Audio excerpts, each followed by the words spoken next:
Good morning बच्चों, कैसे हैं आप सब लोग। होप सो सब बढ़िया होंगे। सेमेस्टर 5 का जो most important and toughest paper है आपका game theory information simultaneous move game. तो सबसे पहले तो बात ये आती है दिमाग में हमारे कंप्लीट इंफॉर्मेशन गेम आ जाते हैं बस। तो यहां से गुड मॉर्निंग बच्चों, कैसे हैं आप सब लोग। होप सो सब बढ़िया होंगे। तो बच्चों, my self Sudhir sir, I am from DSC deep school of economics. मेरे बच्चों, इकोनॉमिक्स ऑनर्स सेमेस्टर 5 का जो most important and toughest paper है आपका गेम थ्योरी, आज मैं उसके बारे में आपके साथ बात करने आया हूं। तो आज जो है मेरा वो ओरिएंटेशन सेशन है, बिल्कुल ज्यादा नहीं, मैक्सिमम 10 से 12 मिनट का होगा।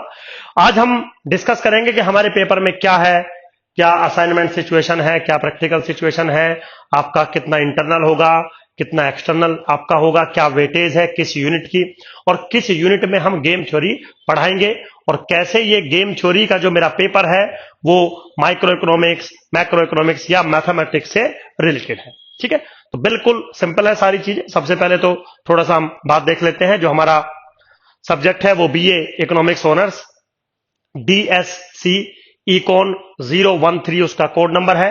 सेमेस्टर 5 का ये पेपर है मेरे बच्चों। ये बता दूं थोड़ा सा, ये चेंज वैसे तो बहुत मुश्किल है, अगर लिटिल बिट चेंज होता है तो हम चेंज के हिसाब से इसको पढ़ाएंगे। ये 2024 में जो मीटिंग्स हुई थी उसके अकॉर्डिंग ये हम लोगों ने सिलेबस डिसाइड किया है। सिलेबस डिसाइड करने के लिए जितने भी टीचर्स हैं वो सबके नाम यहाँ पे दिए गए हैं। ठीक है, सिंपल है, बिल्कुल कोई प्रॉब्लम नहीं है। अब हम डायरेक्ट सिलेबस आपके साथ डिस्कस करेंगे मेरे बच्चों। सबसे पहले तो जो टेक्स्ट बुक है हमारी, 2 मेन टेक्स्ट बुक है, उसमें से भी जो सबसे ज्यादा मेन है वो ऑसबॉर्न है, an introduction to game theory, Indian edition है, बिल्कुल सिंपल है। ये बुक की रीडिंग आपको अपनी जो कॉलेज है उसकी जो फोटोकॉपी शॉप है वहां से आपको मिल जाएगा। दूसरा है वाटसन जे, ठीक है, स्ट्रेटेजी है या an introduction to game theory, 3rd edition है, वो आपको वहां से मिल जाएगा। ठीक है, अब सिलेबस के अंदर क्या है, क्या हम डिस्कस करेंगे, क्या हम पढ़ेंगे, कितने टाइम के लिए हम पढ़ेंगे, वो आपके साथ डिस्कस कर लेते हैं, है ना।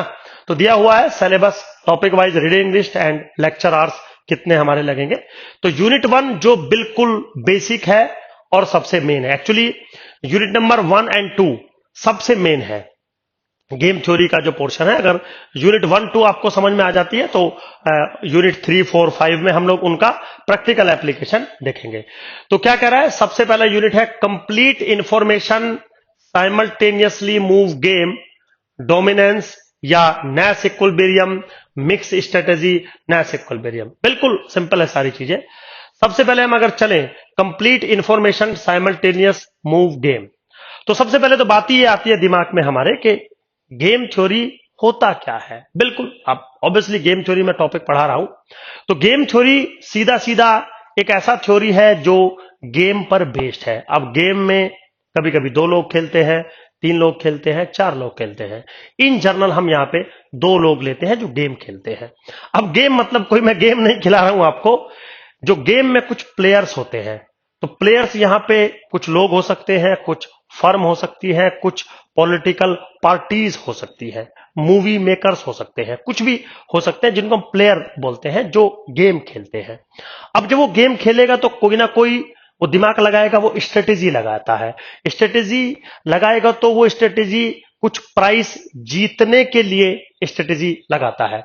अब ऐसा तो है नहीं कि अगर 2 प्लेयर खेल रहे हैं तो दूसरा प्लेयर भी अपनी कोई ना कोई स्ट्रेटेजी लगाएगा। अब एक के सामने दूसरा कोई स्ट्रेटेजी लगाएगा तो एक जीतेगा और दूसरा हारेगा ऑब्वियसली। अब कितना जीतेगा कितना हारेगा ये हम पे ऑफ मैट्रिक्स से रिप्रेजेंट करते हैं। तो ये जो गेम की हम बात कर रहे थे, गेम थ्योरी के अंदर हम बात करेंगे तो एकदम नॉर्मल या सिंपल गेम नहीं होते, कुछ मैथमेटिकल फॉर्मुलेशंस के थ्रू हम इन सब चीजों को आपको पढ़ाएंगे। कैसे पढ़ाएंगे? मैथमेटिकल फॉर्मुलेशंस के थ्रू। ठीक है, तो वो कह रहा है कि complete information simultaneous move game. Complete information का मतलब है कि जितने भी प्लेयर्स हैं उनकी जो भी स्ट्रेटेजीज है, उनके जो भी पे ऑफ्स बनेंगे। पे ऑफ मतलब अगर एक प्लेयर ये स्ट्रेटेजी चलता है, दूसरा प्लेयर ये स्ट्रेटेजी चलता है, तो पहले प्लेयर को इतना मिलेगा, दूसरे प्लेयर को इतना मिलेगा। That is the pay of matrix. Full information का मतलब है कि दोनों प्लेयर्स को या जितने भी प्लेयर्स खेल रहे हैं सबको सबकी स्ट्रेटेजी के बारे में फुल इंफॉर्मेशन है। वो क्या स्ट्रेटेजी चलेंगे ये नहीं पता है, लेकिन अगर वो ये स्ट्रेटेजी चलेंगे और हम ये चलेंगे तो इतना पे ऑफ बनेगा, ये इंफॉर्मेशन होती है फुल इंफॉर्मेशन गेम। तो हमें पता है कि आप ये स्ट्रेटेजीज चल सकते हैं और हम ये स्ट्रेटेजीज चल सकते हैं, और अगर हम ये चलेंगे आप ये चलेंगे तो इतना रिजल्ट या पे ऑफ बन के आएगा, इतना हमें मिलेगा, इतना आपको मिलेगा। This is the full information या complete information game. Simultaneous move game का मतलब होता है कि दोनों प्लेयर अपनी स्ट्रेटेजी एक साथ चलेंगे। दो टाइप के गेम होते हैं, सीक्वेंशियल गेम और ये वाला सबसे पहले वाला साइमल्टेनियस। तो साइमल्टेनियस में मतलब एक प्लेयर ने अपना स्ट्रेटेजी चला, दूसरा भी साथ में ही स्ट्रेटेजी चलेगा, तो एक दूसरे के बारे में जानकारी नहीं होगी कि किसने क्या चला है। जो सीक्वेंशियल गेम होते हैं उनमें जानकारी होती है, पहले एक चलता है, फिर दूसरा उसको ऑब्जर्व करता है, तब वो दूसरे में चलता है, फिर दूसरा उसको ऑब्जर्व करता है, तब चलता है। तो दो टाइप के गेम होते हैं, एक तो फुल कंप्लीट इंफॉर्मेशन और एक नॉन कंप्लीट इंफॉर्मेशन, एक साइमल्टेनियस मूव गेम और एक सीक्वेंशियल गेम। तो दोनों में डिफरेंस होता है। तो पहले सिंपल होता है कि हमें सारी बातों के बारे में जानकारी है, और साइमल्टेनियस मतलब दोनों एक साथ चलेंगे। फिर आता है डोमिनेंस। डोमिनेंस का मतलब होता है कि कभी कभी किसी प्लेयर के पास कुछ ऐसी स्ट्रेटेजीज होती हैं कि वो हमेशा विन विन सिचुएशन में ही रहेगा, आप चाहे मतलब दूसरा प्लेयर चाहे कुछ भी चले, तो that strategy is called dominated strategy. कि भाई मैं तो ये अगर चल दिया मैंने, तो आप चाहे कुछ भी चले मैं बेनिफिट में ही रहूंगा। फिर आता है नैश इक्विलिब्रियम। नैश इक्विलिब्रियम का मतलब होता है equilibrium point of the game. उसका मतलब है कि जब गेम खत्म होगा तो जितने भी प्लेयर्स होंगे वो सारे के सारे बेटर ऑफ सिचुएशन में होंगे। मतलब मैंने अपना बेटर ऑफ चला, उसने बेटर ऑफ चला, उसने भी बेटर ऑफ चला, और जो रिजल्ट आया हम लोगों को सबको बेटर ऑफ मिला, that is called the Nash equilibrium. Better of का मतलब ये नहीं है कि भाई मुझे सबसे ज्यादा मिला, बेटर ऑफ का मतलब है कि भाई इस सिचुएशन में जो मुझे मिला ये मेरे लिए सबसे बेस्ट था। Now that position is called Nash equilibrium. तो नैश एक मैथमेटिशियन थे जिन्होंने इक्विलिब्रियम डिफाइन किया था। फिर आता है मिक्स स्ट्रेटेजी नैश इक्विलिब्रियम।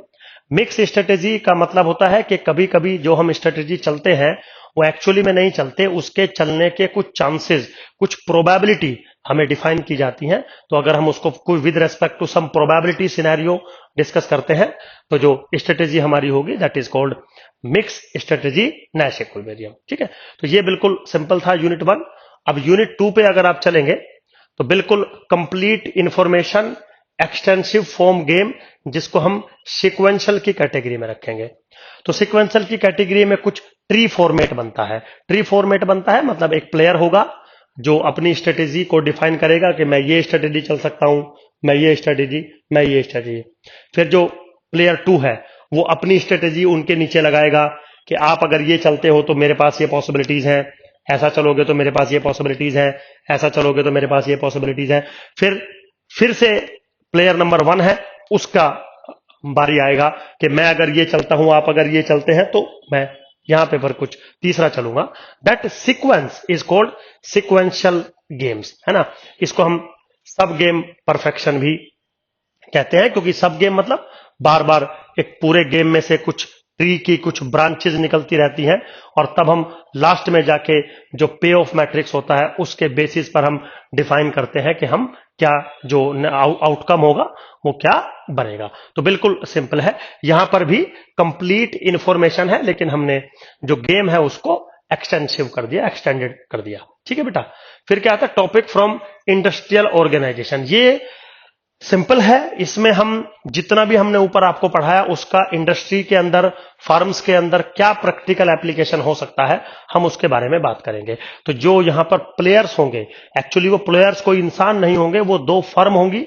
एक फर्म कुछ स्ट्रेटेजी करेगी तो दूसरी फर्म उसके अकॉर्डिंग चलेगी। इसको हम price sealed bid auction course भी कहते हैं। मतलब ये जैसे होता ना कि आप कोई टेंडर लेने जाते हैं, तो टेंडर लेने जब जाते हैं तो बहुत सारी फर्म्स उस टेंडर को हासिल करने की कोशिश करती हैं, तो उनकी क्या स्ट्रेटेजी होती है, इस टाइप का प्रैक्टिकल एप्लीकेशन हम इस यूनिट में आपको पढ़ाएंगे।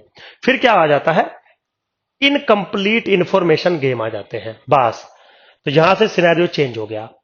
जो पहली 3 यूनिट हैं आपकी वो कंप्लीट इंफॉर्मेशन पर बेस्ड है। जैसे ही आप 4th यूनिट में आओगे आपकी जो इंफॉर्मेशन है वो इनकम्प्लीट हो जाएगी, तो आपका जो नैश इक्विलिब्रियम का नेचर है वो बायस हो जाएगा। दैट्स वाई हम बेसियन नैश इक्विलिब्रियम पर काम करने लगेंगे। बिल्कुल सिंपल है। इसमें हम ऑक्शन थ्योरी को पढ़ते हैं, जो अभी मैंने बात करी, मोरल हैजार्ड मॉडल्स को पढ़ते हैं। शायद आपने मोरल हैजार्ड मॉडल जो सेमेस्टर 4 है आपका, उसके माइक्रो इकोनॉमिक्स में थोड़ा बहुत आपने डिस्कशन किया होगा। इसमें मैंने सब ये बुक्स वगैरह लिखी हुई हैं। ऑसबॉर्न चैप्टर 3 हम लोगों को डिस्कस करना है, ऑसबॉर्न चैप्टर 6 हमें डिस्कस करना है, ओनली 6.1 6.2 वो सारा आपके सिलेबस में दिया गया है, उसको बोलने की जरूरत नहीं है। जो लास्ट यूनिट है हमारी कम्युनिकेटिंग इंफॉर्मेशन या perfect Bayesian equilibrium, job marketing signalling and reputation, ये भी एक तरीके से इंडस्ट्रियल बिहेवियर को ही रिप्रेजेंट करता है। कि जैसे मान लीजिए कुछ ऐसा है कि 2 फर्म है और उन लोगों को 2 एम्प्लॉयज हायर करने हैं और दोनों एम्प्लॉयज दोनों फर्म के अंदर इंटरव्यू देने गए, तो वो दोनों फर्म अपने अकॉर्डिंग जज करती हैं कि कौन सा एम्प्लॉयज उनकी फर्म के लिए बेनिफिशियल रहेगा।